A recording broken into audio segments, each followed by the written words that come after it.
সহস্র চোখ বিপন্ন মুখ দুহাত তুলে বলে বাইরে খুঁজিস না।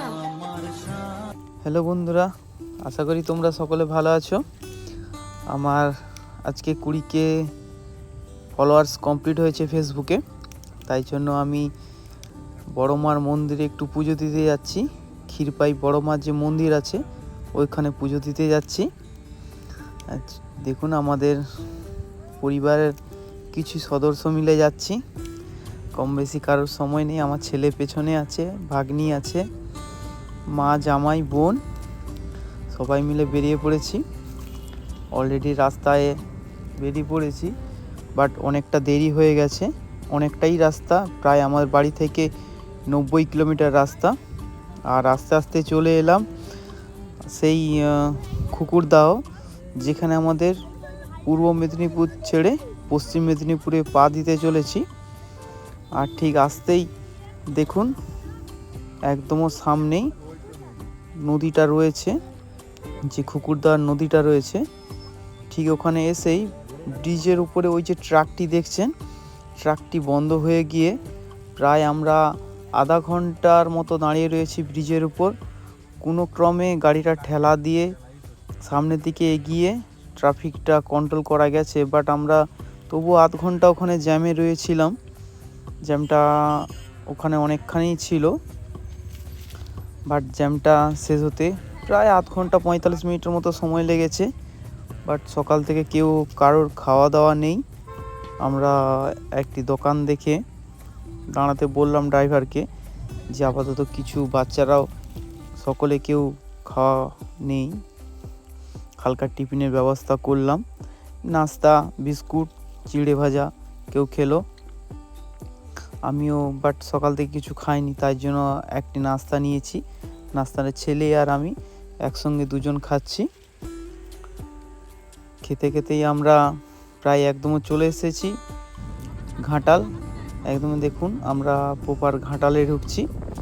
ঘাটালে ঢুকতেই আমাদের যে ড্রাইভার আছে উনি বলল আর বেশি রাস্তা নেই। এই দেখুন ঘাটালে সেই যে ঘড়িটি, স্ট্যাচুটা, আই লাভ মাই ঘাটাল বলে লেখা আছে যে স্ট্যাচুটা, ওখানে ঘড়ি, আগে শুধু ঘড়ি ছিল, এখন ওখানে লিখে রেখেছে আই লাভ মাই ঘাটাল। ওটা বাট ছিল না আগে, আমরা একসময় এসেছিলাম। দেখুন, আমরা মন্দিরে একদম চলে এসেছি। মন্দিরে এসে আমরা এবার পুজো দেব। আমার ছেলে প্রথমেই প্রণাম করে নিল। নেওয়ার পর এবার আমরা পুজোর ডালি এখান থেকেই কিনবো। বাট এখানে দেখুন, একটি হনুমান আছে, একটি রামের মূর্তি, আর ওটা ঠিক বলতে পারছি না কি আছে। আমরা পুজো দেওয়ার জন্য ডালিটা ওই দোকানগুলো থেকে নিয়ে নিলাম। এবার আমরা পুজো দেব। আর মায়ের মন্দিরের চারিপাশটা খুব অপূর্ব দৃশ্য আছে, পুরো ফাঁকা। দেখুন, আমি পুজো দিতে যাচ্ছি মায়ের কাছে। আর সত্যি মায়ের কাছে যে পুজো দেওয়ার একটা অনুভূতিটাই আলাদা। আর সত্যি প্রচণ্ড ভিড়। আমি যেহেতু শনিবার দেখে গিয়েছিলাম, ওই জন্য প্রচণ্ড ভিড়। আর আমি ভেতরে তো ঢুকতেই কিছুতেই পারছি না, এত ভিড়। মোবাইল নিয়ে তো ঢুকতেই পারছি না। বাট আমি মোবাইলটা আমার স্ত্রীকে দিয়ে গেলাম ভেতরে মায়ের কাছে। স্ত্রী একটু ভিডিও করছিল, বাট আমি তো মায়ের কাছে ঢুকতে ওইখানে প্রায় আমার আধ ঘন্টা 45 মিনিটের মতো সময় লেগে গেছে। আর সকলকেই বলছি, এখানে পুজো দেওয়ার নিয়ম হলো সকলে নিজে নিজের মতো পুজো দিতে হয়। আর সকলের হাতে যে ধূপের কাঠিগুলো রয়েছে, ওখানে কিন্তু সকলেরই অসুবিধা হচ্ছে যে ধূপের কাঠিগুলো নিয়ে। বারবার কমিটি দাদারা বলছে যে আপনারা ধূপগুলো বাইরে জেলে দিয়ে আসুন, বাট কেউ কথা শুনছে, কেউ শুনছে না। বাট আমি ধূপগুলো সত্যি বাইরে রেখে এলাম, তার কারণ সত্যি সকলের অসুবিধার জন্য আমিও বাইরে রেখে এলাম। বাস ওইখানটায় বললাম যে রেখে দিতে। আমি আর আমার স্ত্রী একটু সেলফির মধ্যে একটু মায়ের মুখটা দর্শন করলাম।